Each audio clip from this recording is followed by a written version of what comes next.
this was literally as if the Oscars and the Met Gala had a baby. It was star-filled. We're talking about guests like Oprah Winfrey, Leonardo DiCaprio, and everybody looked beautiful, including the bride herself, who was wearing couture Dolce & Gabbana, and she had a little bit of a something blue from her Blue Origin flight that I thought was pretty cool.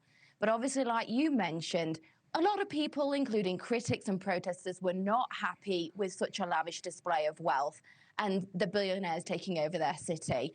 As you can see there, there were signs. We saw a few dummy Jeff Bezos floating around the canals, blow up crocodiles, trying to stop some of their guests arriving on the river taxis.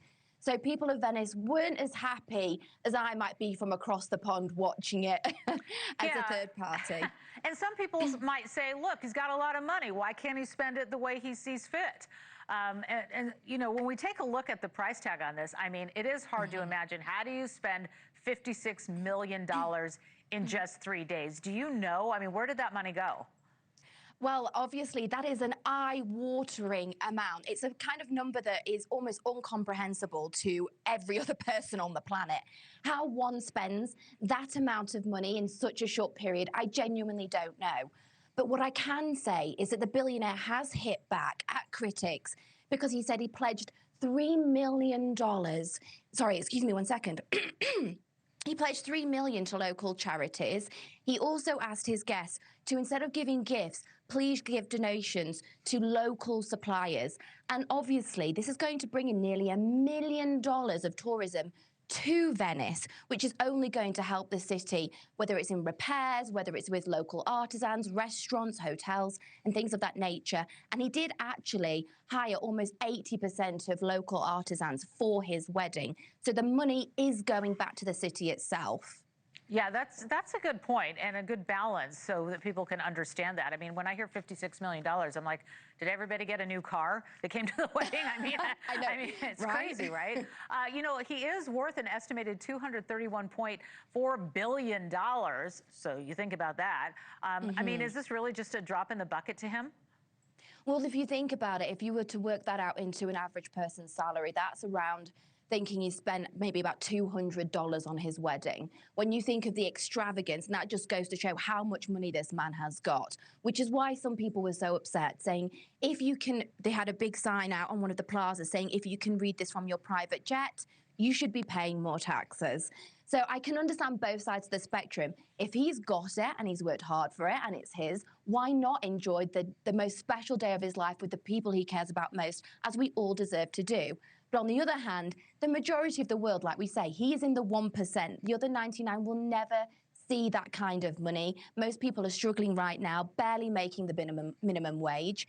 So I understand exactly where their pain and frustration comes from. And when people that actually live in Venice are struggling to pay for their daily expenses, struggling to pay for the price of their rent, you know, cost of living has gone through the roof everywhere in the world right now.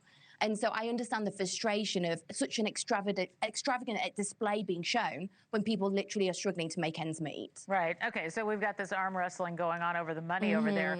But let's talk about what happens today, because the two have officially tied the knot, but we still have the reception to look forward to today. Although it looked like it looks like they may have had several receptions. But what moments should Star Watchers be on the lookout for today? What are we going to see? Is there an itinerary that you know about?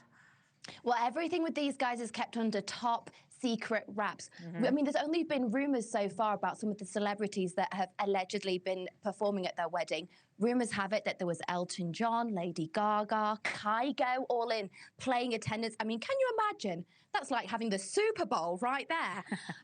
But so today is the last day of their wedding celebrations. So I do think things will be winding down. They'll be saying goodbye to all of their guests. And, you know, things are so tight-lipped. Everyone has been on such high alert. They've actually had to change several venues for their 3-day celebration due to trying to not disrupt the locals, listening to other people's worries about the wedding, whether or not it'll stop local tourists. So they have tried to be extremely accommodating. And can you imagine spending that kind of money on a venue in normal terms and then last minute having to change it? And it's not the venue that you actually paid for or that you had your heart set on because you're trying to appease other people. So it does go both ways. I think if I was a bride, I wouldn't be happy with that. Thank you for watching. Subscribe below and download our NewsNation app right now on your phone, and you will get fact-based, unbiased news for all Americans.